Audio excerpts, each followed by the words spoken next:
तो तब मेरे दिमाग में आया यार, रिटायरमेंट के बाद ना किताब जरूर लिखना है। SSB we are an outcome of what we do, what we see, what we hear, what we read.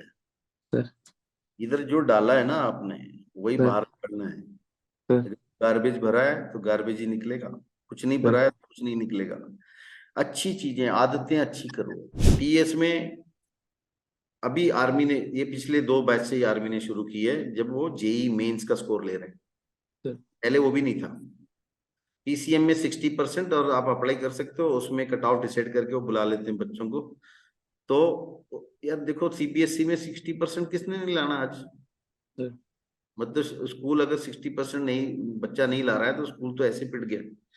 एक अच्छी स्टोरी होती क्या है, इसकी तो 2 परिभाषा है, मैं बार बार बोलता हूँ। एक परिभाषा है, story should be closely associated with the image that was shown to you. दूसरा परिभाषा है that your story should reflect some imagination. तू चलता जा, तू चलता जा, तू चलता जा, तू बढ़ता जा, तू बढ़ता जा, तू बढ़ता जा, तू लड़ता जा, तू लड़ता जा, तू लड़ता जा, तू बढ़ता जा, तू बढ़ता जा, तू बढ़ता जा। जय हिंद, वंदे मातरम और भारत माता की जय। स्वागत है आपका द फौजी शो में। द फौजी शो में सामाजिक जिम्मेदारी की तरफ एक विनम्र कोशिश है। इस शो से इकट्ठा किया हर पैसा भारत के वीर फाउंडेशन में जाएगा, ताकि हमारे शहीद भाई बहन की फैमिलीज को कोई भी आर्थिक समस्या ना आए। आपके एक लाइक, शेयर और सब्सक्राइब से किसी की सहायता हो सकती है, क्योंकि मैं खुद एक एक्स एनडीए हूँ और नेशनल डिफेंस एकेडमी में 3 साल ट्रेनिंग किया हूँ। मैं सम्मान करता हूँ हर उस भाई बहन का जो सरहद पर है, ताकि हम जैसे लोग, आप और मैं, चैन की नींद सो सके। जय हिंद, वंदे मातरम, भारत माता की जय। स्वागत है आपको on the Fauji show. Today we have with us very special guest.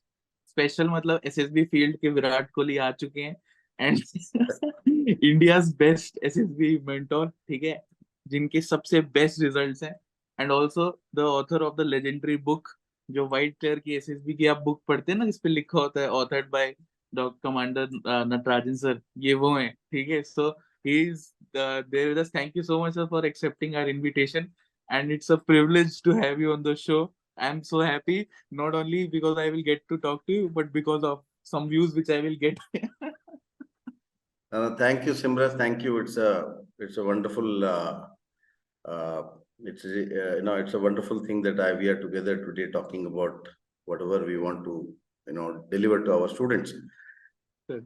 And it's indeed an honor. I have been watching some of your videos, and I felt very happy a lot of times, because there's, in a very subtle way, there are a lot of learning that you deliver.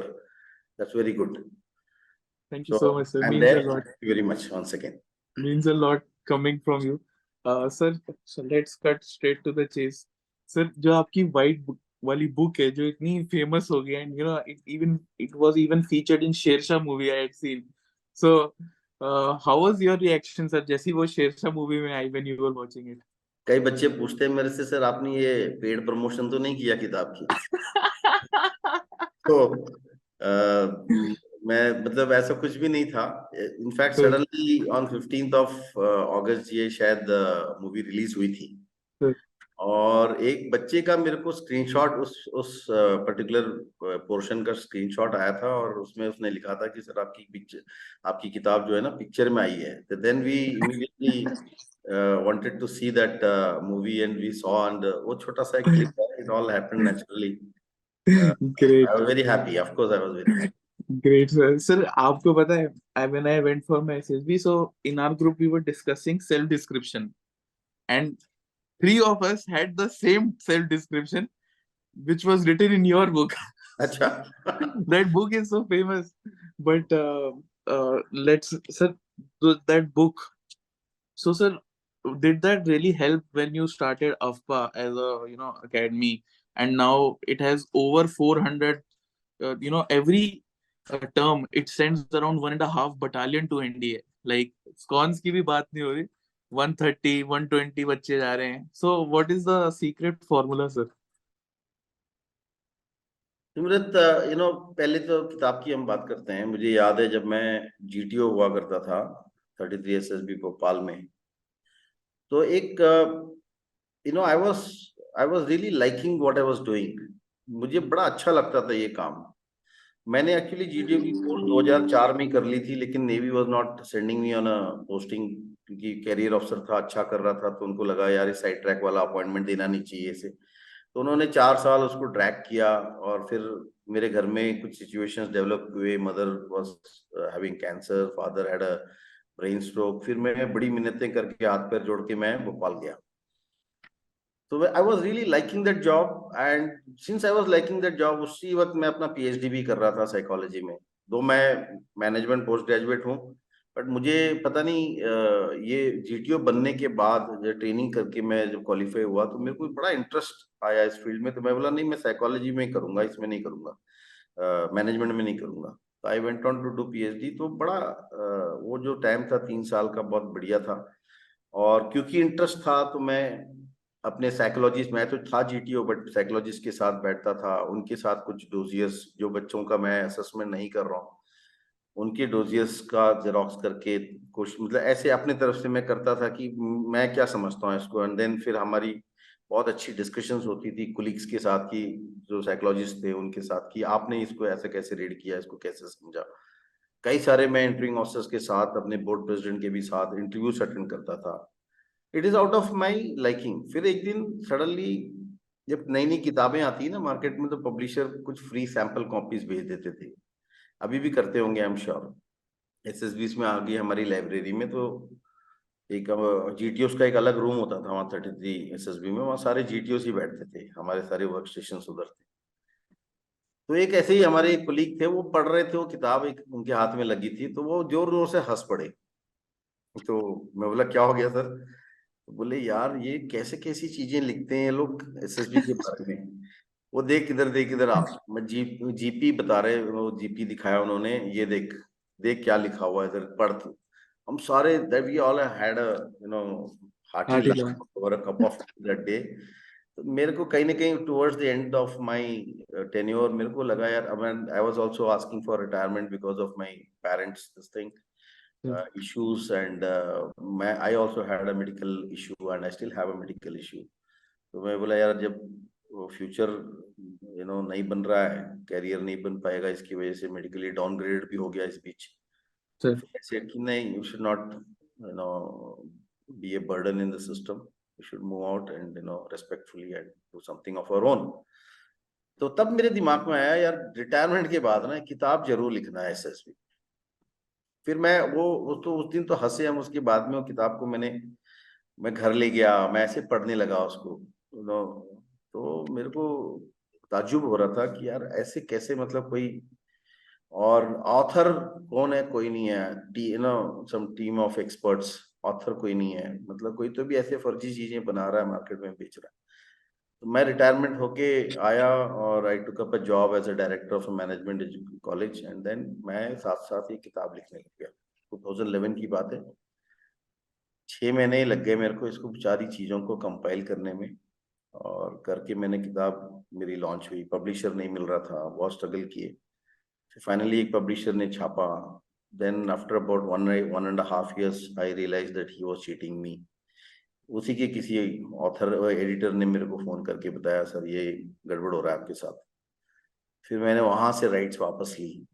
फिर मैंने, अच्छा। हाँ, उनसे मैंने rights वापस लिया। I almost went, बस court court बच गया था, बाकी I had to really struggle with them. Then I got the book back, and I approached Jacko Publishing House, which is a very renowned publishing house. India sir. का one of the oldest, and और वो ये ऐसी किताबें छापते नहीं।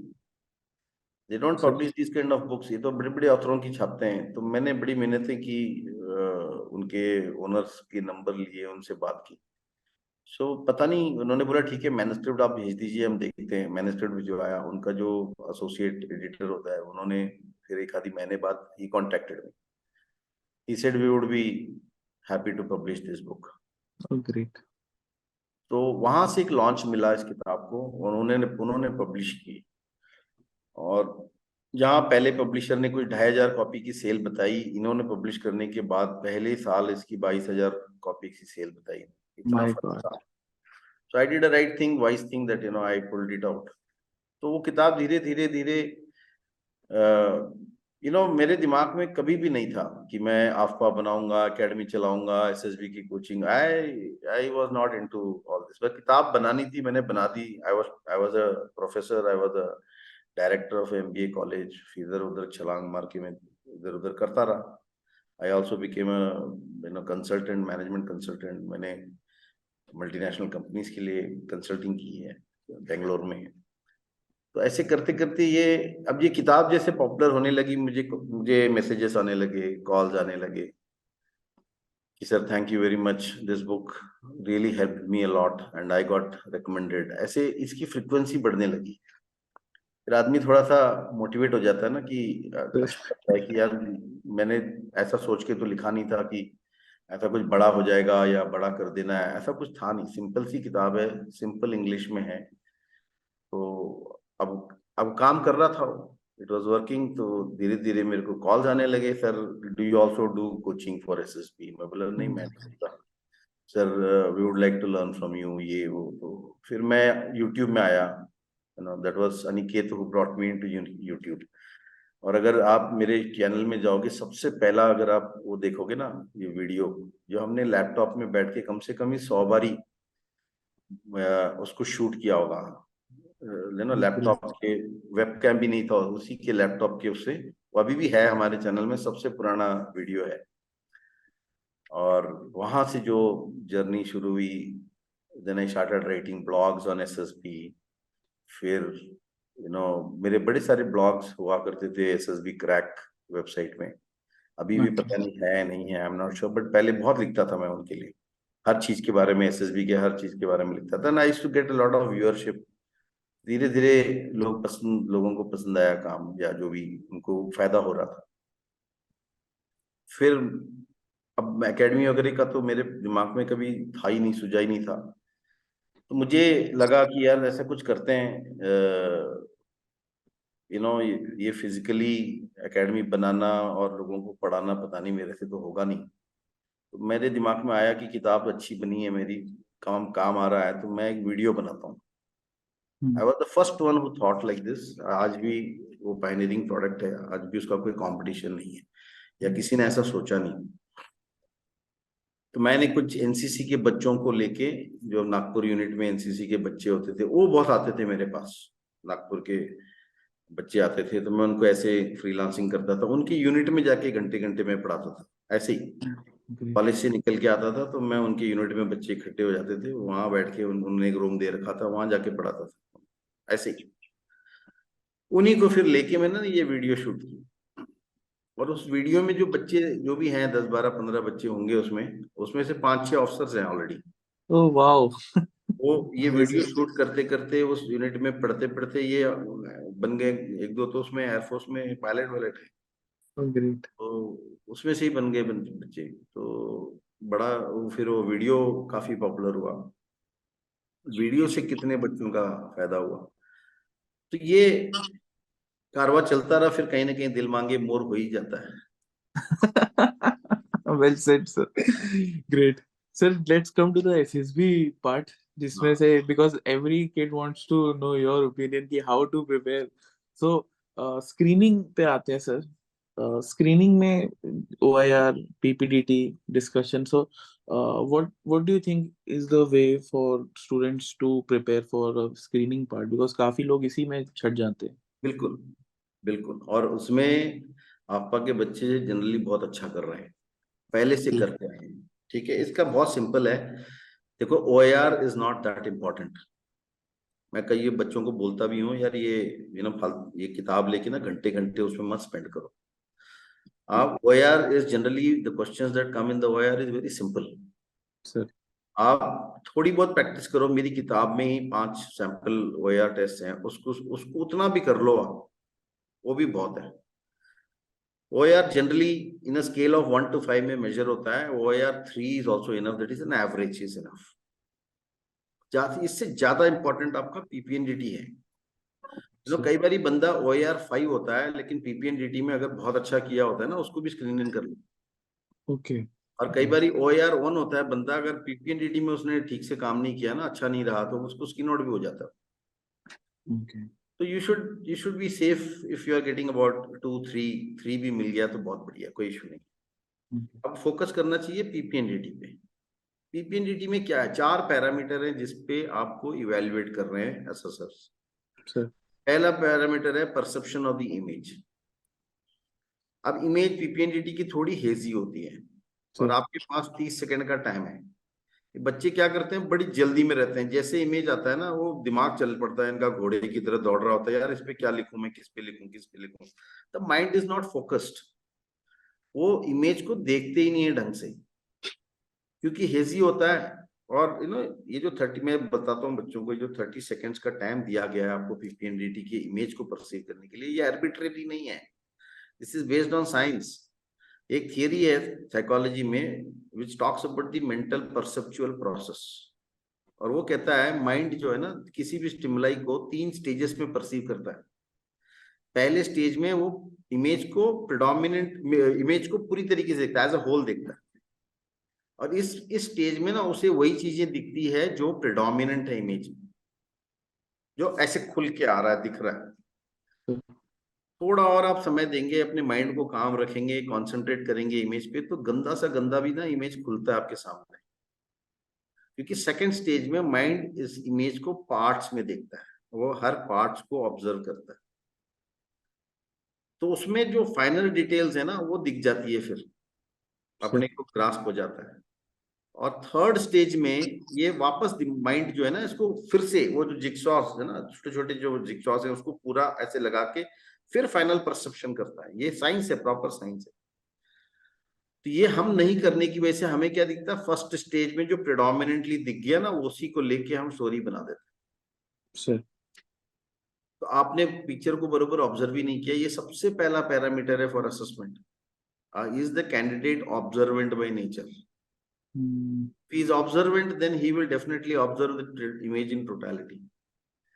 And then obviously when you are seeing the image in totality, you are connecting all the dots and you are weaving a story which will connect all these dots.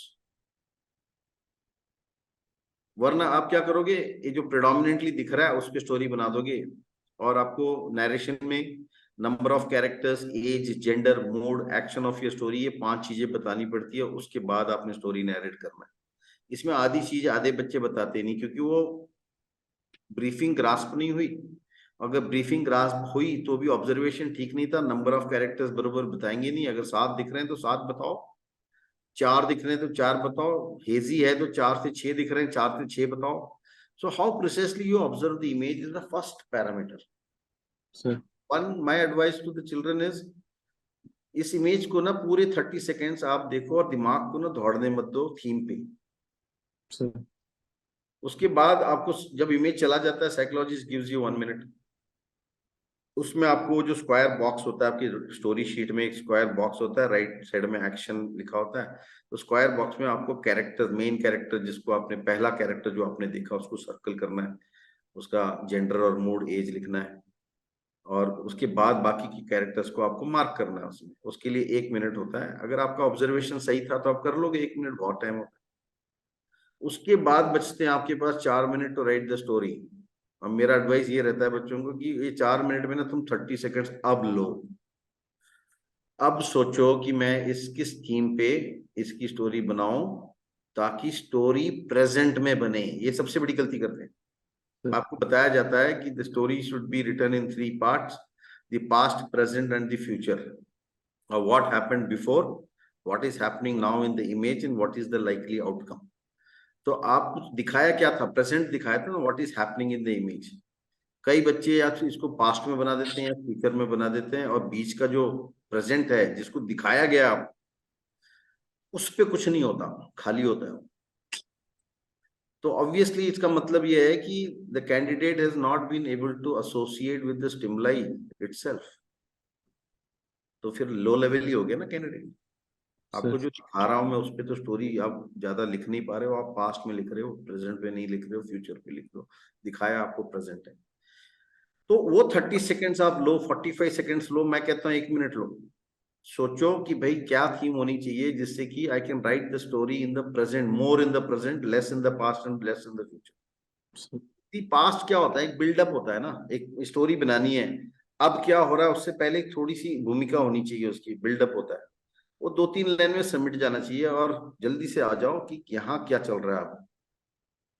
अब उसके बाद फ्यूचर क्या होगा, उसका एक आउटकम, 1 लाइन आउटकम होना चाहिए, this led to this, finished.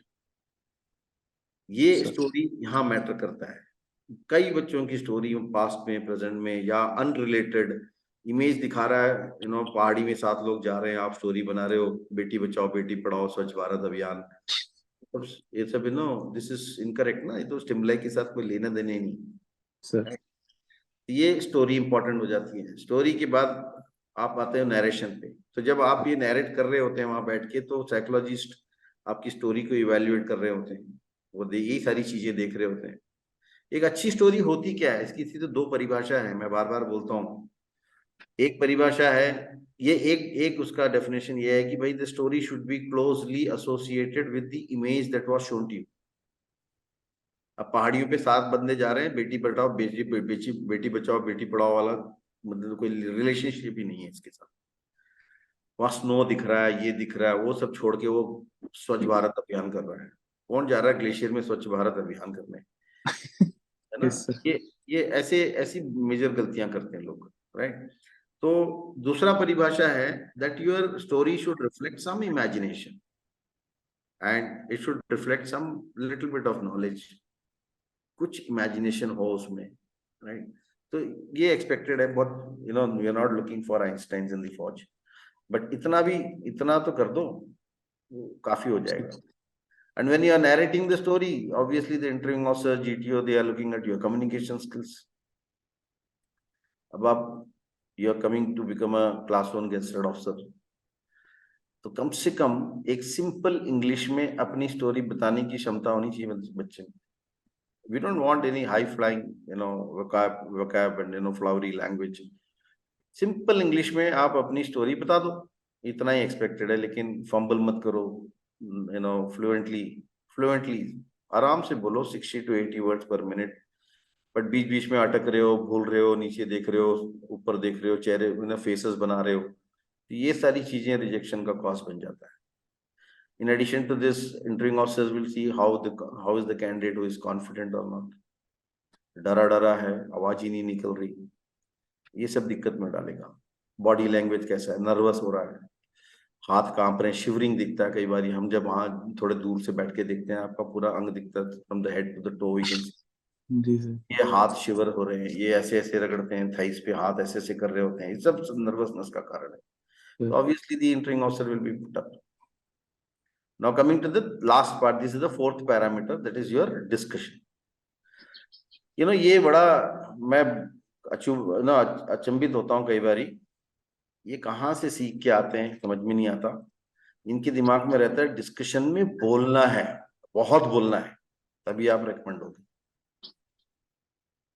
People forget the basics. Objective of the task क्या है? डिस्कस करके आपको कॉमन स्टोरी बनानी है, तो डिस्कस करो ना यार, एक दूसरे की सुनोगे नहीं तो फिर डिस्कशन कैसे होगा? It's an exchange of thoughts and ideas. कई बच्चे होते हैं बस बोलते रहते हैं non stop, from start to the end they have to speak, right?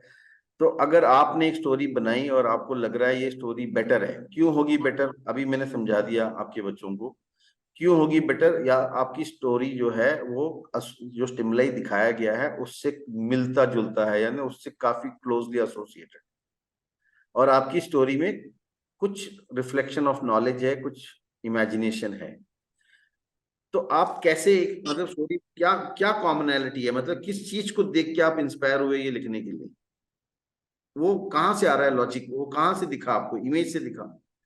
तो अभी आपने दूसरों को कन्विंस करना है, तो लॉजिक तो बताओ। Friends, I saw snow there, and the people who are climbing this mountain, they are all not looking casual, like casual trekkers, like a school or college student.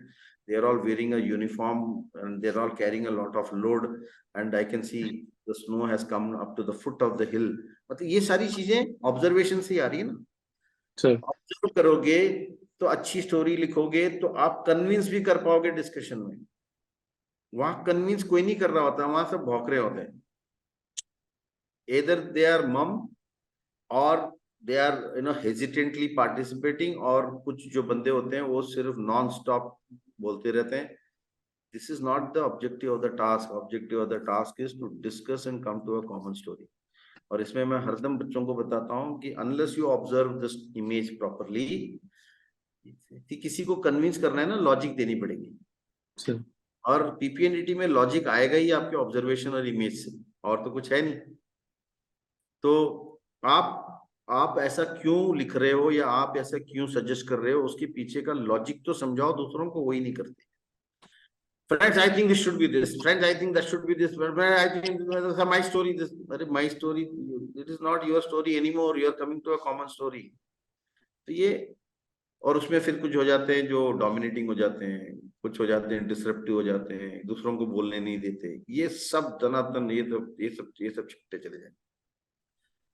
Sensible बंदा होगा, मतलब कि चार बात करेगा, ऐसा कहेगा कि सबको सुनने में आए, और लॉजिकल बात करेगा, और वो अंदर हो जाएगा, स्क्रीन हो जाएगा। कई बच्चे मेरे को बोलते हैं कि सर मैंने अच्छा पार्टिसिपेट किया, बहुत अच्छा पार्टिसिपेट किया, मैंने बहुत बोला सर, लेकिन मैं स्क्रीन आउट हो गया। Quantity is not important, quality is important. Your contribution towards formation of the common story, which was the objective of the discussion, how much did you contribute in that is important. तो ये चीजों को अगर ध्यान में रख के हम काम करते हैं, और सबके साथ मिलके बोलना नहीं। 20 लोग बैठे हैं, 15 लोग चिल्ला रहे हैं, किसने किसको सुनना है? असेसर ने कैसे सुन लेना तुम्हें?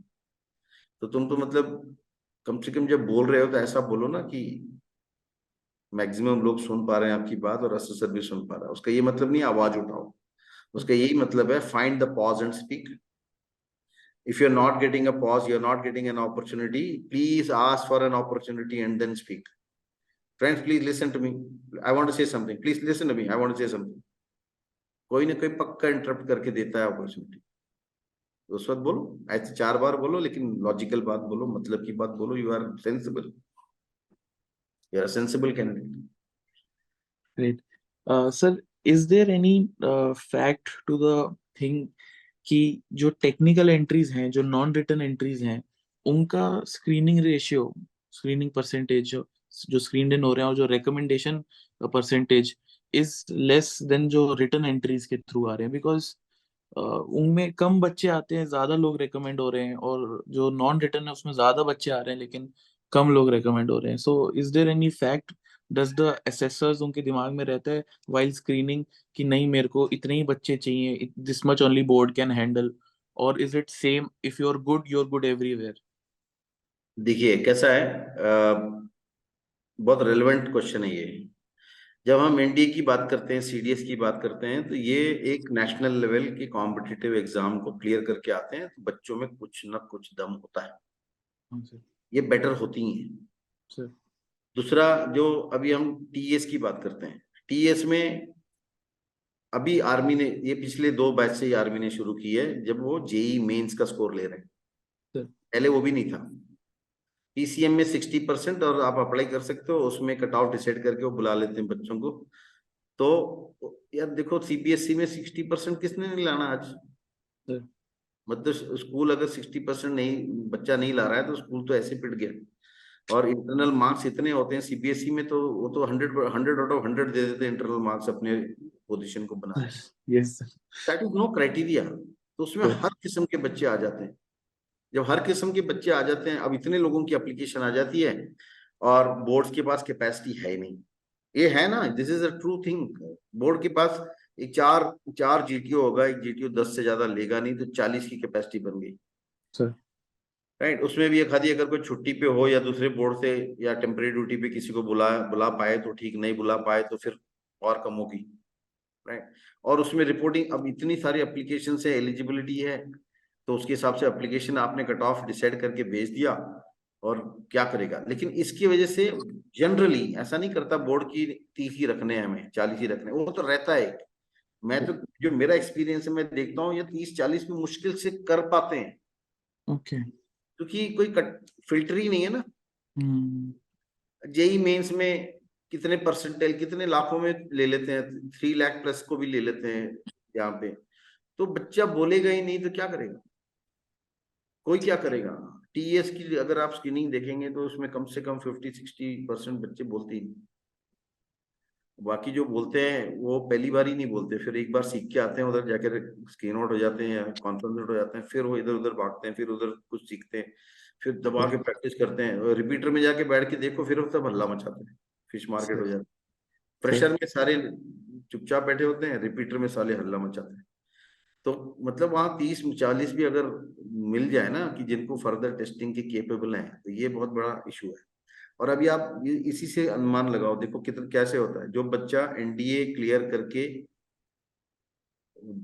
या एनडीए का एग्जाम क्लियर करके एसएसबी में रेकमेंड नहीं होता, वो टीएस में भी जाता, सर या रेकमेंड होने के बाद भी टीएस में जाता।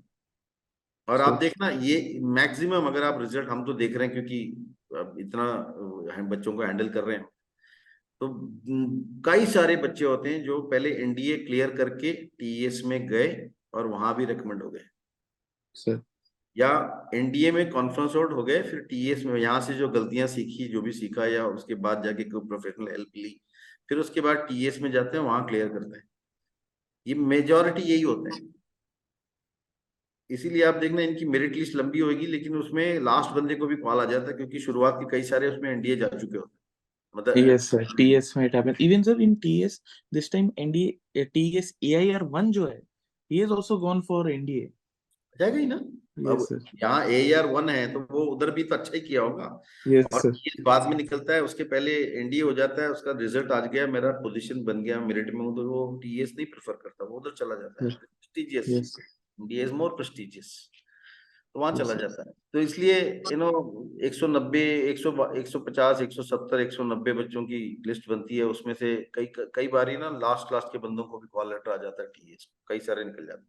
तो इसमें आप देखेंगे ना, प्योर टीएस, सिर्फ टीएस एनडीए नहीं कर पाया, टीएस में गया, वो बहुत कम बच्चे फाइनली निकलते नहीं है। तो it is the problem of the intake, the criteria that the services has set for application, वो वहां पे गड़बड़ है। Same is in the SSC tech. sir उसमें क्या एक परसेंटेज है, सीजीपीए या परसेंटेज है ग्रेजुएशन में, और इंजीनियरिंग में जनरली वो परसेंटेज मिल भी जाता है। ये इंटरनल्स इतने होते हैं, ये होता है, वो होता है। तो आजकल परसेंटेज स्कोर करना कोई बहुत बड़ी बात नहीं रही, पहले जैसी बात नहीं रही। तो बहुत सारे एलिजिबल हो जाते हैं, फिर हम हैंडल भी कहाँ से करेंगे, फिर ऑब्वियसली फिर परफॉर्मेंस भी चाहिए। तो दोनों कारण है, both of them, that is why this ratio is low, simple.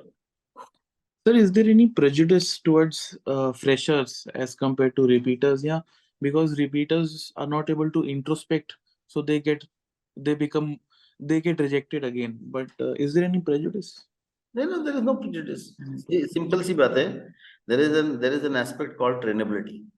sir processor ध्यान में रखते हैं, और कॉन्फ्रेंस में जो मार्क्स अवार्ड होते हैं, that is primarily based on the initial marks, मतलब टेस्ट में कितना किया उसने, उसके बेसिस पे। और दूसरी बात है ट्रेनेबिलिटी। sir अब एक फ्रेशर है, पहली बार ही कर रहा है, sir और ठीक ठीक कर रहा है, और as he progressed in the particular test, ठीक है, he is showing science of learning. से अगर जीडीओ की मैं बात करूं, पहले जीडी में उतना खास नहीं था, दूसरे में अच्छा कर गया, ठीक है। जीपी के डिस्कशन में और बेटर कर रहा है, ठीक है। अभी पीजीटी में उतना खास नहीं था, ठीक है, था, बट उतना दिमाग नहीं चल रहा था उसका। एचजीटी में ठीक चल रहा है। sir क्या कर रहा है, मतलब बच्चा पहली बार ही कर रहा है, लेकिन वो धीरे धीरे वहीं से सीख रहा है, राइट। ये इसमें कैसा होता है कि ये तो ये हो गया, मतलब फ्रेशर हो गया। अब रिपीटर एक बार ऑलरेडी जा चुका है, sir उसे पूरा प्रोसेस पता है, कॉन्फ्रेंस आउट हो गया। किसी भी इंसान को अपना इंसाइट होता ही है, how did I perform, where I must have not done well, एक अपना इंट्रोस्पेक्शन होता है अपनी, तो अगली बार आता है, और फिर भी वो ही इज नॉट, रिपीटर है, पहले आ चुका है, 4 बार आ चुका है, 5 बार आ चुका है, लेकिन परफॉर्मेंस नहीं दिख रहा ऑन ग्राउंड। यार इतने बार करने के बाद तो गधा भी कर लेना चाहिए, ऐसा ट्रेनेबल, फिर कहाँ ट्रेनेबल नहीं दिख रहा ना बच्चा। ये रिपीटर के अगेंस्ट में कोई बायस नहीं होता। हमें लगता है ये रिपीटर है तो अभी ये कम से कम जो हमारा यार्डस्टिक है वहां तक तो पहुंच जाए, और आसानी से पहुंच जाना चाहिए। एक दो बार एक्सपीरियंस गेन किया, समझ में आ गई होगी उसको गलतियां कहाँ हो रही है, उसको सुधार के आ जाए। सर तो देर इज नो बायस और prejudice, but we expect the boy to rise up to the threshold for selection. Simple. Great. Sir do you watch movies? मैं बहुत कम देखता हूँ, वक्त नहीं है मेरे पास अनफॉर्चुनेट। ओके। तो सर अफ्पा रन्स ईयर राउंड, मतलब हर 15 दिन में बैचेस आते हैं? बैक टू बैक चलता है ये, और साल में हम एक साल एक महीना नहीं करते, ओके। क्योंकि पूरे इंफ्रास्ट्रक्चर को मेंटेन भी करना पड़ता है, फिर थोड़ा हम लोगों को भी आराम की जरूरत होती है। तो जनरली हम नेचुरली। पहले हम साल में 2 बार 15-15 दिन की ब्रेक लेते थे। अभी हमने उसको साल में एक महीने की ब्रेक कर दी है। Generally and March two and April तक हमारा ब्रेक रहता है। एक ओके। महीना हम लोग काम नहीं करते, बस ग्राउंड स्टाफ जो है अपना मेंटेनेंस करता है पूरे इंफ्रास्ट्रक्चर का, और तैयार करता है फिर अगले सीजन के। ग्रेट। सो सर अब what do you do to unwind yourself? See मेरा अनवाइंडिंग ना मेरे बच्चों के साथ हो जाता है। ग्रेट। ऐसा है ना Simrat, when you like something that you do, sir then you don't feel bored. मैं अभी कितने साल से यही चीज कितनी बारी पढ़ा चुका हूँ। मेरे को बच्चे भी पूछते हैं, सर आप बोर नहीं हो जाते यही चीज बार बार बार बार?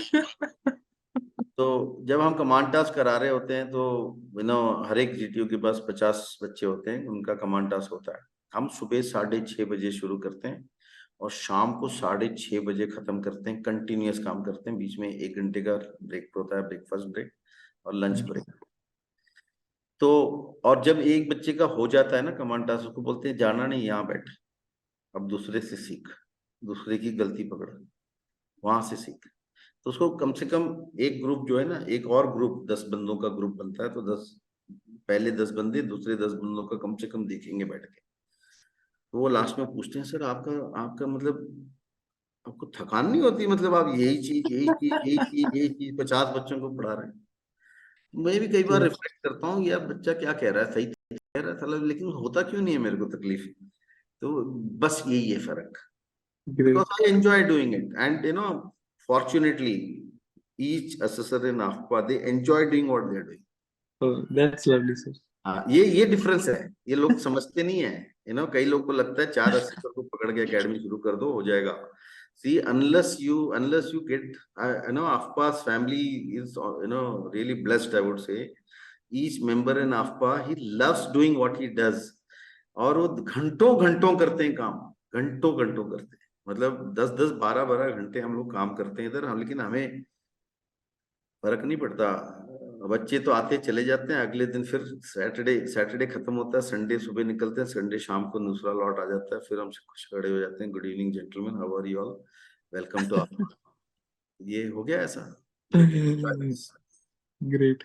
सर सेकेंड डे पे आते हैं साइक, द साइक पार्ट। yeah. तो इसमें let's start from the TAT aspect. इसमें बच्चे को 12 कहानियां लिखनी है, टीएटी लिखनी है, and is how different is it from PPDT apart that कि इसमें डिस्कशन और नरेशन नहीं है, टाइम भी थोड़ा कम है, बॉक्स नहीं बनाना है, अदरवाइज जो स्टोरी राइटिंग कॉन्सेप्ट है वो same? Concept of writing the story is same for PPNDT and TAT. Okay. The only difference is that image in the PPNDT is a little hazy, yes and the images that come in the TAT is clear. Okay okay. But करना वही है, observe करना है, in totality observe करना है, deliberately देखना है, दाहिने साइड में क्या है, बाएं में क्या है, पीछे क्या है, आगे क्या है, कैसे फेशियल एक्सप्रेशंस दिख रहे हैं, क्या हो रहा होगा, कितने लोग हैं, ये चीजों को एब्जॉर्ब करके फिर आपने स्टोरी बनानी चाहिए। और स्टोरी सेम जो मैंने बताया, बैकग्राउंड कम, प्रेजेंट में ज्यादा, एंड पास्ट फ्यूचर जो है वो भी very short. So many students have this lack of imagination की problem. Imagine ही नहीं कर पा रहे story. So is there any way like reading books हो गया या gaining more exposure in life, traveling? So is there any other way? We are an outcome. मैं बोलता हूँ यहाँ पे, मेरे ये कोट्स बड़े फेमस हैं आपका के बच्चों के बीच में। Sir. We are an outcome of what we do, what we see, what we hear, what we read. Sir इधर जो डाला है ना आपने वही सर बाहर करना है. सर गार्बेज भरा है तो गार्बेज ही निकलेगा, कुछ नहीं सर भरा है तो कुछ नहीं निकलेगा. अच्छी चीजें, आदतें अच्छी करो. यू नो, देखो हम सबके पास ना 24 आवर्स ही है दिन में, फिर भी हम में से कुछ सक्सेसफुल होते हैं, कुछ नहीं होते. सर तो ये फर्क क्या है, इन दोनों लॉट के बीच में क्या फर्क है? फर्क सिर्फ इतना है, तीन कॉमन फैक्टर्स हैं जो मैं समझता हूँ. मैं बायोग्राफीज पढ़ता हूँ, लोगों की लाइफ स्टोरी सुनता हूँ, या तीन कॉमन फैक्टर नजर आते हैं मुझे. एक, जो सक्सेसफुल लोग हैं ना, अपने टाइम को बहुत बहुत उम्दे तरीके से मैनेज करते हैं. सर हम लोग ना क्रिप करते हैं, सिर्फ मेरे को टाइम ही नहीं मिलता, वॉक नहीं करता हूँ, मेरे को मिल ही नहीं रहा, टाइम नहीं मिल रहा, ये नहीं कर पा रहा हूँ, वो नहीं कर पा रहा हूँ. आप हर सक्सेसफुल आदमी को देखना, उसके पास हर चीज के लिए समय है. अपने परिवार के साथ भी स्पेंड करता है टाइम, पिक्चर भी देखता है, ये भी करता है, वो भी करता है, और जो उसे पसंद आता है वो सब करता है. Sir they manage their time very well. One. Second, they live a very disciplined lifestyle. ये नहीं हम कभी भी सो रहे, कभी भी उठ रहे, रात को 3 बजे तक जगे हुए हैं, फिर रात दोपहर को 12 बजे उठ रहे हैं. You will not find successful people, leading a life like this. They will have sir a fixed time for everything. Disciplined lifestyle, एक regimen में रहते हैं. सर तीसरा चीज, they persevere, they don't give up. Failure से नहीं डरते वो संघर्ष करके ऊपर आते हैं, और वो ठीक है, नहीं हुआ, नेक्स्ट करते रहते हैं. फिर वो कहीं ना कहीं वो भगवान भी कहता है, यार नहीं, अब साला इसको ज्यादा तंग नहीं करना, हो गया, इसने बहुत right. Great you have limited time in your life, so invest that time. अगर आपने सोचा कि मैं घंटा भर में टीवी देख रहा हूँ आज, तो यार ढंग की चीजें देखो ना, which will add any value to yourself. हम सर फालतू के प्रोग्राम बैठ के देख रहे हैं जिसका कोई लेना नहीं देना नहीं. ऐसे सारे इतने सारे डेली सोप्स है ना, जब भी तुम ऑन करके देखो, कोई रो रहा है, कोई चिल्ला रहा है, यही होता है उसमें. इमोशंस से भरे होते हैं, फालतू की चीजें, कहानियां. तो invest your time, read good books, travel, why not.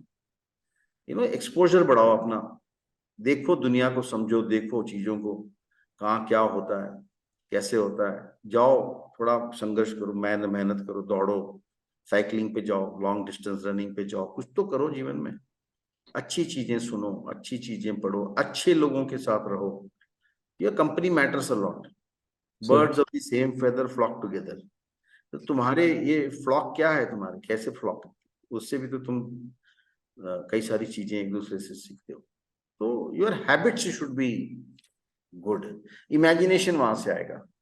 मैं कहता हूँ चलो ठीक है, अभी बोलेंगे, मेरे से पूछते हैं बच्चे, सर अभी तो मेरा 15 दिन बाद SSB है, ये सब तो मैंने अभी तक किया नहीं, अभी मैं शुरू करूंगा तो मैं तो बुढ़ा हो जाऊंगा. चैलेंज है. मैं कहता हूँ भाई 15 दिन ही है ना तेरे पास. मैं कहता हूँ जितने इमेजेस तेरे सामने आते हैं, या जहां से भी कोई भी सोर्स ले ले, किताबों से ले ले, इंटरनेट में जनरली बड़े सारे साइकोमेट्रिक इमेजेस नहीं होते हैं. किताबों से ले लो आप, अच्छी किताबों से ले लो. मैं ये नहीं कहता मेरी किताब से लो, अच्छी किताबों से ले लो. इमेजेस पे ना आप 4-5 सोचो, जब आप सीख रहे हो या ट्रेनिंग कर रहे हो, अपने आप को प्रिपेयर कर रहे हो, तो उसमें टाइम कंस्ट्रेंट में मत करो. उस इमेज को देखो और सोच के आइडेंटिफाई करो 5 डिफरेंट थीम्स क्या हो सकते हैं इस इमेज के लिए. उसके बाद इंटरनेट में जाके उस 5 थीम्स के बारे में थोड़ा थोड़ा सा ज्ञान लो, ज्यादा नहीं, इतना टाइम नहीं होता कि थोड़ा थोड़ा सा जान लो, थोड़ा थोड़ा सा पता करो, और उसके बाद आप बैठ के स्टोरी अपनी कंस्ट्रक्ट करो. ऐसे तुम 50, 60, 70 जितने इमेजेस पे तुम कर सकते हो. क्या होगा, से 50 इमेजेस पे आपने ऐसे काम किया, आपके दिमाग में 250 थीम्स हैं इसके बारे में आपको नॉलेज भी है. तो हो सकता है ऐसा कि इमेजेस जो आपके सामने आए, कोई ना कोई आपके दिमाग में से थीम है उसके साथ रिलेट हो जाए. इतना ही कर सकते फिर आप शॉर्ट टर्म में. तो बहुत तगड़ी प्रिपरेशन हो गई है, 250-300 आइडियाज एंड उसके बारे में नॉलेज. उसमें से अगर 6 7 8 इमेज पे भी एक अच्छी थीम आपकी उसके साथ कनेक्ट हो गई इमेज के साथ, तो बढ़िया, you are that much better. ये शॉर्ट रन में आप करो, but in the long run I think habits, good habits, go out and explore the world, read good things, watch good things in the TV। आजकल तो बड़ी Netflix जैसे अच्छे अच्छे वो आ गए हैं, उसमें अच्छी अच्छी चीजें आ रही हैं, राइट। तो हम लेकिन देखेंगे क्या, वही मर्डर देखेंगे, वही हमारी आदत है। Great. अच्छी चीजें देखो, पॉजिटिव चीजें देखो, Sir, अचीवमेंट देखो, लोगों के लाइफ के बारे में सुनो, देखो, समझो, सीखो। सर WAT एंड SRT में एक ये मिथ कह लो या व्हाट आई सीन की आप SRT 30 करके भी आप रेकमेंड हो रहे हो, 60 करके भी रेकमेंड हो रहे हो, एंड WAT में भी many many times it happens recommend candidates miss कर देते हैं words, not able to understand, ये सेंटेंस नहीं बनता है। So, is it okay to miss if you don't know the word or you don't know how to react in the situation? Yeah, it depends on what kind of word and what kind of situation you're missing. हाँ, देखिए generally अगर 60 VAT है और 60 SRT है, Sure, कम से कम 45-50 तो response आपके होने चाहिए। sure. अगर कम है Hmm. तो क्या, इसका क्या मतलब हुआ? इसका मतलब ये की हुआ कि the candidate took more time to think and write a desirable response. Sure. It is not a spontaneous response from him, इसलिए उसके मिस हो रहे हैं वर्ड्स। एक वर्ड आया, उसके बारे में सोच के मैं लिख रहा हूँ, तब तक दूसरा वर्ड आके चला गया। समझ रहे हैं ना? Sure. सोशली डिजायरेबल रेस्पॉन्सेस लिख रहा है वो उसका नेचुरल इम्प्रॉम्प्टू नहीं है, तो generally psychologist with less number of responses उसको क्लियर नहीं करेगा। अब आप कह रहे हैं रिकमेंडेशन, देखिए recommendation is not dependent on only one technique. Sure. बहुत बड़ा मिथ है बच्चों के दिमाग में कि हमने तीनों में बहुत अच्छा करेंगे तभी हम रेकमेंड हो पाएंगे, जरूरी नहीं है। Sure. हाँ ठीक है, इंटरव्यू में अच्छा किया, GTO में अच्छा किया, साइकोलॉजी में बॉर्डर लाइन पे रोक दिया बिकॉज रेस्पॉन्सेस सफिशिएंट नहीं, तो डिस्कशन में बच्चा निकल सकता है, फिर भी रेकमेंड हो सकता है। Okay, great. तो रिकमेंडेशन और इसका कोई डायरेक्ट लिंकिंग नहीं होना चाहिए, बट आप ऐसे प्रैक्टिस करो। इसमें अगेन मैं कहता हूँ, हर वर्ड पे अपने 5-5 सेंटेंसेस लिखो। Okay. राइट, वर्ड कहाँ से मिलेगा? मेरी किताब ले लो। मैं I am again sounding like मेरी किताब ले लो। किसी भी किताब में देखो, उसमें सेट्स होंगे, कुछ तो प्रैक्टिस सेट दिया ही होगा। मैं बाकी किताबों को जानता नहीं, मैं ज्यादा देखा नहीं। तो जहां से भी आपको एक वैट की सेट मिल जाए, उसमें भी ना अंडरस्टैंड वर्ड पे नहीं लिखना, क्योंकि वो भी एक साइकोमेट्रिक वर्ड्स होते हैं, वो Sure. स्पेशली डिजाइंड होते हैं वो। तो अब एक अच्छे सोर्स से ही आपको वो लेना पड़ेगा, और लेकर आप उस पे हर वर्ड पे 5-5 सेंटेंसेस खुद के लिखो। दूसरों के लिखे हुए सेंटेंसेस को मगअप मत करो, ये काम नहीं आएगा, because Okay. That is reflecting that persons imagination, not yours, है ना? तो अपने सेंटेंसेस 5-5 लिखो। Great. And sir, what about the SDT, जो self description है, should it be pre-prepared? Should it be discussed with a psychologist कि sir ये मेरी SDT है, एक बार इसको पढ़ दो, और वहां पे जाके नेचुरली जो दिमाग में आए वो लिखो? देखिए, SD is all about how your parents think about you, how your teachers think about you, how your friends think about you, what do you think about yourself, what do you want to become in life। सबसे बढ़िया अपने parents से पूछ लो, आप क्या समझते हैं मेरे बारे में, आपका क्या कहना है मेरे बारे में। टीचर्स के पास चले जाओ, जो आपके क्लोज टीचर्स है, जो आपको बहुत अच्छे से जानते हैं, सर आप आपके मेरे बारे में क्या विचार है, उनसे पूछ लो। दोस्तों से पूछ लो, अपने बेस्ट फ्रेंड से पूछ, भैया बता मेरे बारे में क्या सोचता है। इससे अच्छा और कुछ नहीं हो सकता। और बैठ के थोड़ा सोचो कि मैं अपने बारे में क्या समझता हूँ, मेरे क्या स्ट्रेंथ्स हैं, मेरे क्या वीकनेसेस हैं, राइट। अब मैं क्या बनना चाहता हूँ, एक विजन होना चाहिए हर बंदे के माइंड में, मेरे क्या बनना है जिंदगी में, कैसा इंसान बनना है, उसके हिसाब से लिखो। और किसी साइकोलॉजिस्ट के पास जाने की जरूरत नहीं है, किसी से ये तो पहले से आप प्रिपेयर कर सकते हैं, आपको मालूम है वहाँ SDT लिखना है। Great. The best way to do. Amazing. Sir, third and fourth day GTO, you have been a GTO yourself. So, sir, I've seen many times it happens कि candidates with low fitness भी they get recommended, and sometimes with high fitness they also don't get recommended or get recommended. And sometimes it happens कि बंदे का obstacles 7-8 कर दिए, लेकिन tiger leap पे कूदा नहीं ऊपर से और पीछे से आ गया. So is fitness being checked, or is moral character being checked, or both are being checked? Uh, what do you, what can you share with us, sir? या आई मीन ये सब चीजें बहुत सारे लोग बहुत अलग अलग मिथ के साथ घूम रहे हैं. It's better that it gets clarified. Simple है. SSB is not a physical test और एंड्योरेंस टेस्ट. Okay. एक क्वालिटी है, 15 क्वालिटी में से एक क्वालिटी है जिसको कहते हैं stamina. Physical stamina. And physical stamina is highly trainable quality. Okay. ये आप सबको पता है, हम सबको पता है. एकेडमी में जाएगा, 6 महीने रहेगा, उसका भूत बन जाएगा. वो तो घोड़े की तरह दौड़ने लग जाएगा. कोई True, ऑप्शन, sir, true. उसके बाद कोई ऑप्शन नहीं है. Right. True. Highly trainable quality. अगर कोई बंदा सेंसिबली काम कर रहा है, सही ढंग से कर रहा है, और थोड़ा ओबीस है, अनफिट है, तो उसको तो देखो एसएसबी के बाद मेडिकल क्लियर करना है. ओवरवेट होगा वैसे ही नहीं छट जाएगा मेडिकल में. और है, मैं अपने बता रहा हूँ, बच्चे 6-7 बच्चे हैं आफ्पा के. एसएसबी तो क्लियर कर गए, मेडिकल नहीं क्लियर कर पाए बिकॉज ऑफ ओवरवेट रह गए. अच्छा, मेडिकल क्लियर कर गया लेकिन फिर भी थोड़ा मतलब वेट बराबर है लेकिन फिटनेस नहीं है, बॉडी में ना दम नहीं है. एकेडमी से छोड़ के आ जाते हैं बच्चे, unable to cope up physically. तो मेरा ये कहना है भाई, अगर आपको फौज में जाना है ना तो उसके लाइफस्टाइल में ढल जाओ अभी से. Don't wait for the last day. True, sir. अगर आपके लाइफ की एम्बिशन है ना एनडीए जाना है या आईएमए जाना है, फौज में सर्व करना है, तो लाइफस्टाइल समझो ना, उसको अडेप्ट कर लो पहले. एडेप्टेबिलिटी क्या होता है? तो बनना चाहते हो हीरो और कुछ और, मतलब उसके लिए कर कुछ नहीं रहे हो आप. इंटरिंग ऑफिसर 100% पूछेंगे what initiative have you taken.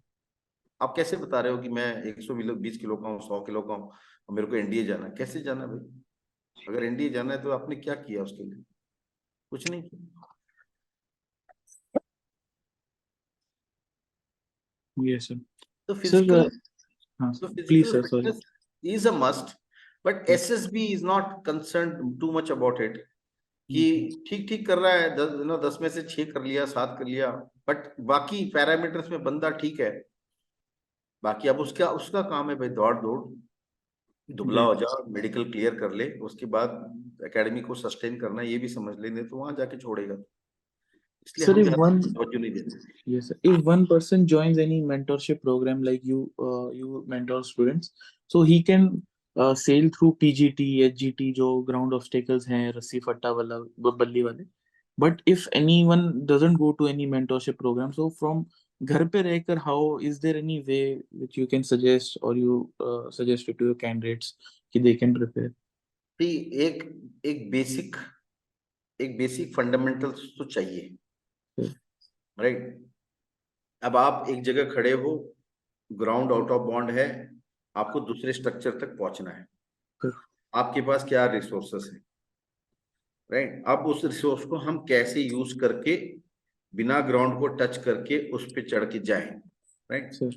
तो मैंने अपने कुछ थंब रूल्स बनाए हुए हैं और मैंने अपना एक लॉजिकल प्रोसेस बनाया हुआ है इसका, जो इट्स वेरी डिफिकल्ट. मैं ऐसा कोई सीक्रेट नहीं है और मैं कुछ छुपाने की कोशिश भी नहीं करूंगा कभी भी, मैं ऐसा काम. बट ये चीज मैं ऐसे वर्बली या थियोरेटिकली एक्सप्लेन नहीं कर पाऊंगा. राइट. तो वो कैसा है, अगर आप एक जगह खड़े हैं, आपके पास फट्टा है और आपको दूसरे स्ट्रक्चर पे जाना है और फट्टा डायरेक्टली यहां से वहां कनेक्ट नहीं हो रहा, तो आपके पास क्या ऑप्शन बचता है कि आप जहां खड़े हो वहां से फट्टे को उस दिशा में एक्सटेंड कर दो जहां आपको जाना है, और उसको एक्सटेंड करने के लिए किसी ना किसी पे रख के ही करोगे, नहीं तो फट्टा तो जमीन को लग जाएगा. तो किसी न किसी पे रखना है और रखने के बाद इसके पिछले एंड को उठने से रोकना है. तो जब इस पे चलेगा तो ये पिछला एंड उठेगा नहीं, तो ये अगला एंड जाके जमीन को लगेगा नहीं. इसी को कहते हैं कैंटिलीवर. ये सारे बच्चों ने 8वीं क्लास में पढ़ रखा है. तो वहां कैंटिलीवर कैसे बनाना, इसके लिए फिर मेरे पास स्ट्रक्चर्स चाहिए. और अनफॉर्चुनेटली सिमरत, कि एक बारी में नहीं समझ में आता बच्चों को. ये मेरा एक्सपीरियंस, मैं हर 15 दिन देखता हूँ नए लॉट को. राइट. फर्स्ट वीक में ये मैं ही पढ़ाता हूँ, यहाँ पे पूरा पढ़ाता हूँ, सब कुछ सिखाता हूँ, एक एक मतलब लॉट को बता के फिर भी जब हम सेकंड वीक में जब हम असेसमेंट में बैठते हैं बच्चों को लेके, कई बच्चों को समझ में नहीं आती, फिर हम असेसमेंट में फिर से बताते हैं, फिर उसके बाद एचजीटी में फिर से बताते हैं, फिर कमांड टास्क में फिर से बताते हैं। ऐसे करते करते रट्टे तोते की तरह करते करते फिर बैठता है। अब ये बच्चों की कमजोरी नहीं बताऊंगा मैं, ये कमजोरी की वजह से नहीं है, it is lack of exposure. See आज के जनरेशन के बच्चे मैक्सिमम टाइम कंप्यूटर पे, वीडियोस पे, मोबाइल पे, ये ना they are, I call them computer kids. और ये कंप्यूटर किड्स होने की वजह से ये सारे बन गए चॉकलेट किड्स, ओबीस भी हो गए, और इनको प्रैक्टिकल वर्क सेंस ही नहीं पता। कैन यू बिलीव, कई बच्चे तो रस्सी जिंदगी में पहली बार पकड़ रहे होते हैं यहाँ, जब उनको नॉट सिखाना पड़ता है। सर मैंने आज तक कभी कोई नॉट ही नहीं लगाई जिंदगी में, पहली बार लगा रहा हूँ, इसलिए मेरे को दिक्कत हो रही है। सो अब ऐसा नहीं है, जमाना नहीं है, बट ये करना पड़ता है। तो इनको इस चीज में बार बार प्रैक्टिस करनी पड़ती है, बार बार कराना पड़ता है, और यही हम करा रहे हैं, इसीलिए बच्चों का फायदा हो रहा है, सिंपल सी बात। Sir, you have been a GTO yourself, or you are mentor हैं. So, any funny incident which you have seen in command task or during any task? Because I'm sure there will be many. If you are comfortable to share, sir. नहीं नहीं, ऐसा कुछ मतलब there is nothing to be uncomfortable. I am a very frank and open person. I mean, my students at least know me. I remember, generally ये कहा जाता है, हम लोग बोलते हैं कि फिजिकल एफर्ट मत डालो, Sir, use sir. Your brain, दिमाग से काम करो। स्ट्रक्चर दिया हुआ है, मटेरियल दिया हुआ है, उसको कैसे यूज करना उसको देखो। हर जगह तुम मैं सर पे रख लेता हूँ, पैर पे रख लेता हूँ, कंधे पे रख लेता हूँ, मतलब ये दिमाग का इस्तेमाल नहीं हो रहा। You are only using your body and you are not using your brain. मुझे याद है 2009 या 10 की बात है ये। हाँ, तो एक गर्ल्स का बैच चल रहा था। Sir. I was the assessor. There was one girl, I don't remember her name definitely. There was a girl and she was everywhere, she was doing this. पैर पे रख देती हूँ मैं, ब्लू है ना, मैं पैर रख के उसके ऊपर रख देती हूँ, ये हाथ से मैं पकड़ लेती हूँ। थोड़ी हेवी सी भी थी वो लड़की, मुझे याद है, Sir. काफी साल बाद भी ये याद है, क्योंकि मैं ये बच्चों को बताता भी रहता हूँ, तो इसलिए वो मेरे को इंस्टेंटली याद भी आगे बताने के लिए। तो I at some stage I intervened and I said, chest number so and so, use your brain. Sorry, use your head. I didn't use the word brain. I said use your head. तो उसको लगा मैं कह रहा हूँ कि Planck को sir पे रख ले, उसने प्लैंक को सर पे रख लिया। तो everybody had a very hearty laugh that day. तो ये ऐसा भी है। रियली वेरी फनी, आज तक नहीं भूला वो इंसिडेंट। सर इंटरव्यू पे आते हैं, लास्ट बैटरी रह गई है हमारी इंटरव्यू। सो सर कैसे खुद से हम प्रिपेयर कर सकते हैं, because after all majority of the time it's PIQ based. So should we make a question bank and prepare, और is there any other way which you want to share?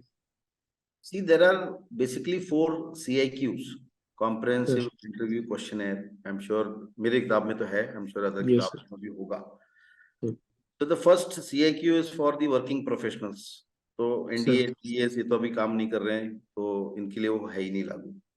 तो अगर वर्किंग प्रोफेशनल के लिए है तो ये तो पक्का पूछेंगे कि भाई तू कहाँ काम करता है, क्या काम करता है, क्या तेरे को अच्छा लगता है तेरे काम में, क्या अच्छा नहीं लगता, क्या चैलेंजेस हैं, कितनी सैलरी मिलती है, क्या करता है ये पैसे से, तेरे रिलेशनशिप कैसे हैं तेरे बॉस के साथ, तेरे कुलीग्स के साथ, क्या क्या करते हो तुम ऑफिस के बाहर। ये तो ऑब्वियस ही बात है, ये सारी चीजें तो पता होनी चाहिए। अपने कंपनी के बारे में पता होना चाहिए, क्या बिजनेस करता है, कितना टर्नओवर है, क्या। तो इतना नॉलेज बंदे को अपने नौकरी के बारे में होनी चाहिए। जो नौकरी नहीं करता उसके लिए पहला CIQ हो जाता है उसका academic background, participation in sports, extra curricular activities. ये मेरी किताब में मैंने एकदम पॉइंट्स टू रिमेम्बर ऐसे करके बना के दिया हुआ है। तो वो ये क्वेश्चंस ये रैपिड फायर करते हैं, जिसको बराज ऑफ क्वेश्चंस बोलते हैं हम लोग। 10-12 क्वेश्चन एक साथ पूछ लेते हैं। इसका पर्पस ये होता है कि बच्चा ग्रास्प करता है नहीं करता, ये चेक करना होता है। तो बच्चे को सारे क्वेश्चन याद रखने पड़ते हैं, और फिर उसके बेसिस पे उसने आंसर देना शुरू करना है, जहां जिस सीक्वेंस में पूछा था। That is what is expected. इस एक्सपेक्टेड कुछ नहीं है, that is if it is in that same sequence then it means the child has got good grasp. सारी क्वेश्चन समझ के वो एकदम याद रख के वो कर रहा है, मेमोरी भी अच्छी है, ग्रास्प भी अच्छा। तो एकेडमिक बैकग्राउंड NDA वालों के लिए 8वीं से पूछते हैं, ग्रेजुएट्स को 10वीं से पूछते हैं। 10वीं में कितने नंबर थे, 12वीं में कितने नंबर थे, ग्रेजुएशन में कितने नंबर थे, बैकलॉग था तो क्यों था, कौन से सब्जेक्ट अच्छे लगते हैं, कौन सा टीचर अच्छा लगता था, क्यों लगता था, कौन सा टीचर खराब लगता था, क्यों लगता था। ठीक है, उसके बाद स्पोर्ट्स में क्या क्या पार्टिसिपेट किया, स्पोर्ट्स एक्स्ट्रा करिकुलर एक्टिविटीज में क्या पार्टिसिपेट किया, क्या कोई अचीवमेंट है आपका। उसके बाद दोस्त कितने हैं तुम्हारे, कितने दोस्त हैं, कितने क्लोज फ्रेंड्स हैं, क्या करते हो साथ में, right, why do you think they are very close to you, क्या अच्छा लगता है उनमें, वो क्या बोलते हैं, उनकी क्या बुराइयां हैं, वो क्या बोलते हैं तेरी क्या बुराई है, उनके क्या स्ट्रेंथ्स हैं, तेरे क्या स्ट्रेंथ्स हैं। ये ऐसे गोल गोल घुमाते रहेंगे उधर उधर। तो ये तो, इसके लिए तो कोई रिसर्च करने की जरूरत नहीं है, जस्ट बैठ के अपने बारे में समझो, सर अपने एकेडमिक परफॉर्मेंस के बारे में समझो। कई लोग अच्छा नहीं करते स्कूल में, कॉलेज में, 10th में नंबर खराब, 12th में नंबर खराब, ग्रेजुएशन में खराब, मतलब हर जगह की खराब। मतलब तू अपनी गलती से सीख ही नहीं रहा, ये दिक्कत देगी तुम्हें। बट 10th में खराब था, 12th में अच्छा कर लिया, ग्रेजुएशन में ठीक ठीक है, तो मतलब एक बंदा समझ गया, हाँ सर गलती की थी, कैजुअल था, जो भी था रीजन, तो वो पूछेगी ना कि भाई ग्राफ ऐसा क्यों है, तुम्हारा पढ़ाई में अच्छा नंबर क्यों नहीं है, तो पूछेंगे। उसका तुम्हारा सबका अपना एक एक्सप्लेनेशन है, वो एक्सप्लेनेशन तुम्हारे तैयार होने चाहिए। स्पोर्ट्स खेला तो क्या खेला, क्यों खेला, मतलब उसके बारे में जानकारी होगी ना। If I am very fond of hockey then I will generally know about hockey, India team के बारे में, इंडिया क्या परफॉर्म कर रहा है, कुछ तो जानता ही होगा ना, क्रिकेट पसंद है या ये पसंद है वो पसंद है, उसके बारे में थोड़ा सा नॉलेज तो टेस्ट करेंगे ही ना। ये तैयारी करनी है आपने। तीसरी सीएक्यू है आपकी फैमिली बैकग्राउंड, मदर फादर क्या क्वालिफिकेशन, क्या करते हैं, क्या सैलरी है, टोटल हाउस होल्ड इनकम कितना है तुम्हारा, how do you spend time together in the family, आप घर में क्या जिम्मेदारी निभाते हो, आपके घर के आसपास के दोस्त कौन कौन है, क्या करते हैं, तुमने कोई सोशियो रिलीजियस एक्टिविटीज में पार्टिसिपेट की हो, करते ही है ना, हर कॉलोनी में कुछ ना कुछ होता है, 26 जनवरी होता है, 15 अगस्त होता है, दही हंडी होता है, दुर्गा पूजा होता है, ये होता है वो होता है, तुमने उसमें कोई पार्टिसिपेट किया हो तो उसके बारे में बताओ। It is a normal conversation about his family, his background, his education, his extracurricular activities. एक CAQ है, that is the fourth CAQ, जहाँ पे your TV watching habits, your reading habits, your daily routine, right, your hobbies, your interests. अब मैं ये बताता हूँ, अपने यहाँ भी बच्चे आते हैं मेरे, पहले के जो YouTube वीडियोस हैं उधर भी मैं ये चीजें बताता आया कई सालों से। अब ये बहुत इंपॉर्टेंट है। क्यों इंपॉर्टेंट है, मैंने अभी थोड़ी देर पहले आपसे बात करते हुए कहा, we are an outcome of what we see, what we do, what we read and what we hear, right. Sir तो हमने ये देखना है, ये मतलब तेरा क्या चॉइसेस है लाइफ में, तू जिंदगी कैसे जीता है, तू क्या पढ़ता है, क्या देखता है, तू कितने बजे उठता है, कितने बजे सोता है, इस दरमियान तू क्या क्या एक्टिविटी करता है, कैसा है।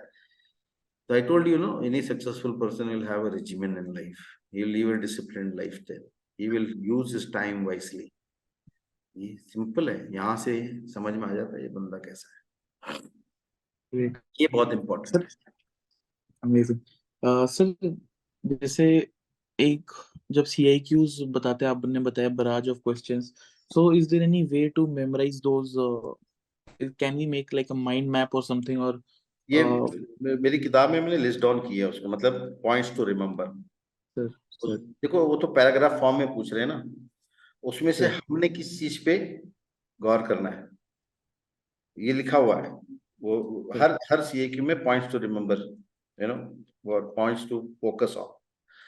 और ये इसकी आदत माइंड मैपिंग की जो बात करते हैं, इसका बहुत ही आसान टूल मैं बता देता हूँ। ये क्या basically what concentration of the mind है ना। सर सर तो ये आजकल न्यूज आता है ना, 1 मिनट में 50 न्यूज, 50 खबरें, हाँ दिद सर दनादन सर दिद दनादन दिद दनादन जो आता है ना, सर आप उसको देखो रोज और बोलो पहले 10 को मैं फोकस करूंगा और 10 को उसी सीक्वेंस में मैं सुनाऊंगा रिमेम्बर करूंगा। ऐसे करो, पहले दिन आपसे 3-4 ही होगा, सर सर धीरे धीरे धीरे आपका फोकस बढ़ेगा और आप 10 क्वेश्चन को याद कर लोगे सीक्वेंस से। ये रोज करते रहो, देखो आपका कैसे माइंड कंसंट्रेशन बहुत आ जाए। यूनिक मेथड है, मैंने आज तक नहीं सुना।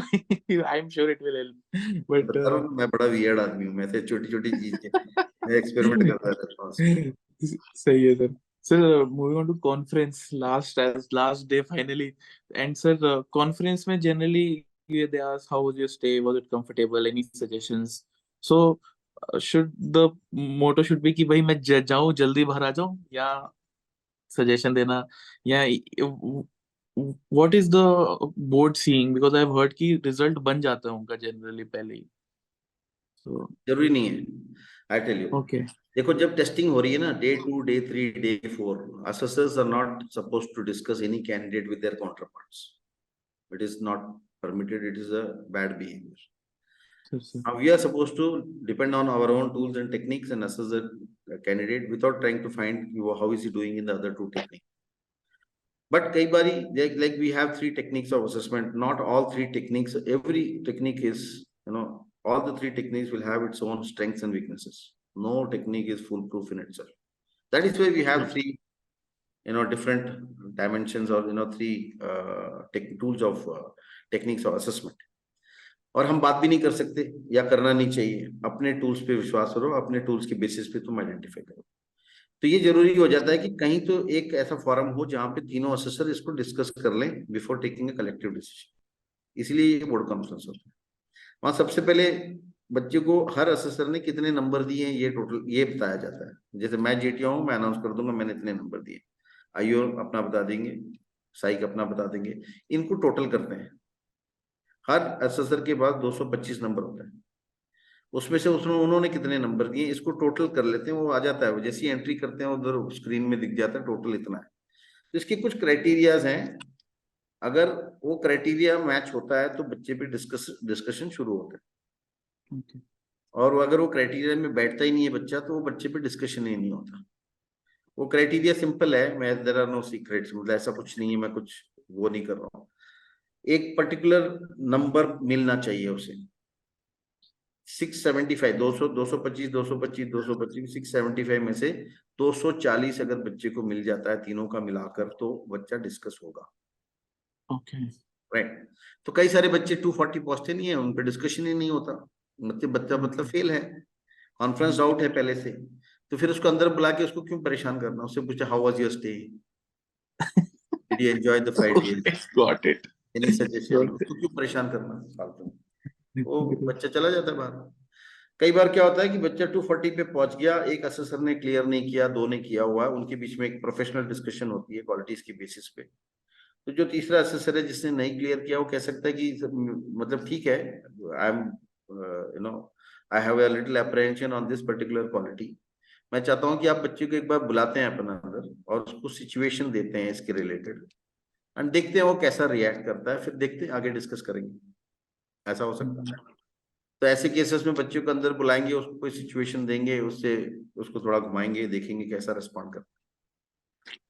वो होने के बाद वो चला जाएगा. उसके बाद the third assessor has to take a call कि भाई अगर वो कन्विंस हो जाते हैं तो ही में से okay well I am ready to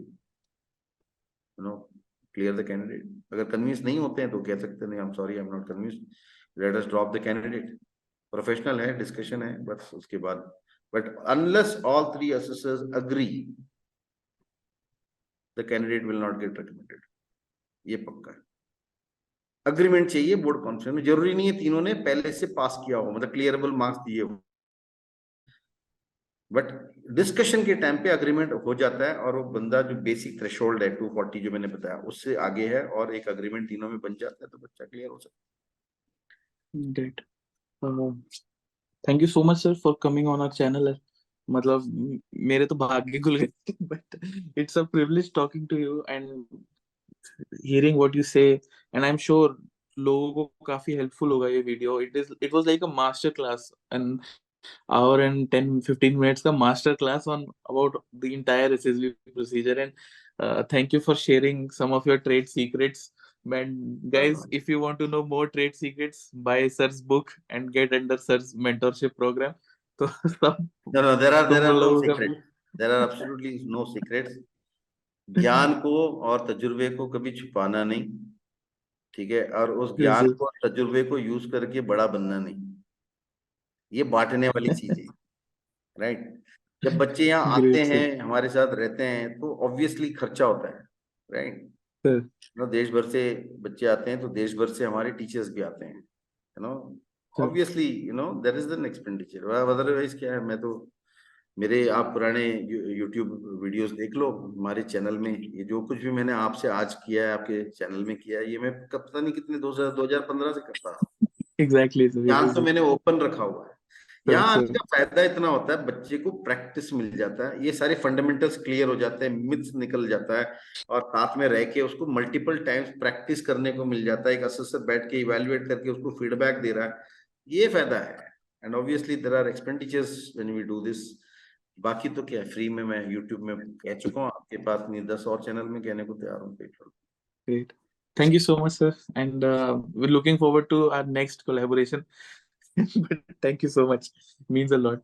And guys, if you like this video, like, share, and subscribe. Also, do check out Avpa's YouTube channel and their mentorship program. And also do check out sir's book. And thank you so much. Jai Hind. Vananda. Pleasure, Simran. Simrat, pleasure talking to you. God bless. Jai Hind. Thank you so much, sir.